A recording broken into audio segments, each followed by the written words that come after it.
study how African Americans historically have interpreted the Bible. And so that's the reason I wrote Pillars of Cloud and Fire.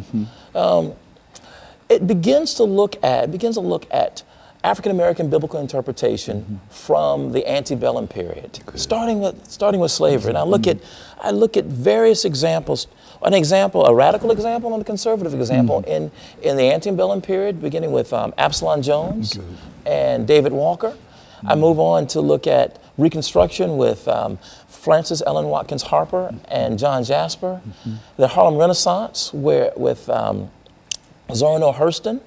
Then the era of civil rights with Adam Clayton Powell and Martin Luther King Jr. And finally, I look at the era of Black Power with Albert Clegg. Each one takes up the book of Exodus, but takes it up in a very different way. And they take it up based on what I talked about earlier. That is, what are the relevant challenges that my community faces?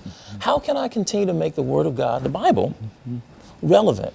And so during the antebellum period, Absalom Jones and David Walker both take up the story of Exodus almost literally. That if God delivered the children of Israel from Egypt, across the Red Sea into the Promised Land, then God will do the same. And the Promised Land was freedom from slavery. Well, freedom from slavery came, and we weren't free. We faced Jim Crow and segregation.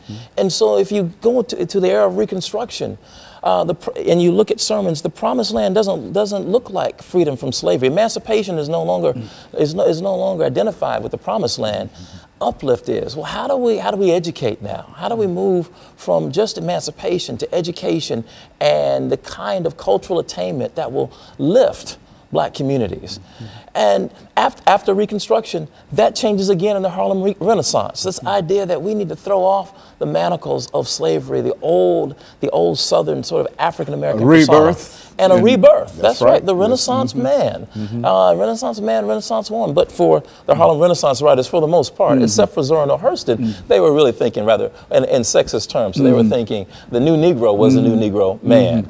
But Zora Neale Hurston, I thought, was one of the most interesting figures during that time. Her Moses, Man of the Mountain, helped African Americans rethink the Exodus story in a way that took the focus off a singular figure like a Moses figure and put it on the community and asked us to imagine together what it would mean if we all together walked into the Promised Land and we weren't waiting for or dependent upon one singular figure or God to send one person to deliver a whole group of people. And then I go on to look at the era of civil rights with Adam Clayton Powell and Martin Luther King Jr., who understood the Exodus story in the Promised Land as being included as full citizens, that we would certainly enjoy, as Dr. Martin Luther King would say, the blessings of liberty. And if you look at his speeches, he takes the rhetoric from the Constitution and the Declaration of Independence, the kind of rhetoric that founded our nation, and he connects it to the Exodus story. And freedom means becoming a full citizen. Well, at a certain point, by the end of the Civil Rights Movement, we find that Albert Clegg wants to do something very different with that. That there's the frustration that has risen because African Americans still aren't enjoying the blessings of liberty. There is a move to take that story and to claim it for ourselves and to claim the power to change our lives. Not that power, but not placing it in the founding documents, but placing it in Black communities themselves. And so we get the Black Power movement. So I wanted to look at the various ways that we have interpreted one singular book, the book of Exodus, over the course of a long period of time. But my concern was to show that each interpreter started first with the concerns of their community at that time. And I wanted to encourage my students who were going to serve churches and serve in religious communities to do the same. You know, during this second segment, I mean, the final segment, what I would like for you to do is to, and I think you've mentioned Adam Clayton Powell and Dr. Martin Luther King. I think that these are two giants, but I think that people know more about Dr. King than they do about Adam Clayton Powell. And so during this final segment, when we come back, we've got about 45 or 50 seconds here. But when we come back during this final segment, what I'd like for you to do, and I say this now because I don't want to forget to push it forward. I want you to talk about Dr. Martin Luther King and Adam Clayton Powell, and with emphasis up on Adam Clayton Powell and why he is significant and what the things that you've been doing. Okay? And so what we'll do, we'll take this final commercial break, and then we'll come back and we'll deal with some aspects of Dr. Martin Luther King and Adam Clayton Powell. And we'll be back with our audience following this very, very short commercial break.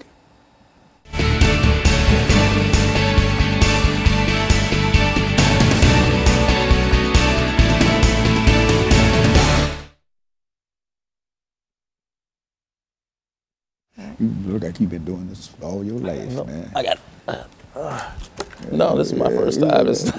Oh, man, you're good. Because you got the information. That's what makes you good. See, when you have the information, and you can do it. Yeah, see, and so when we come back during this final segment, I'll introduce the show again.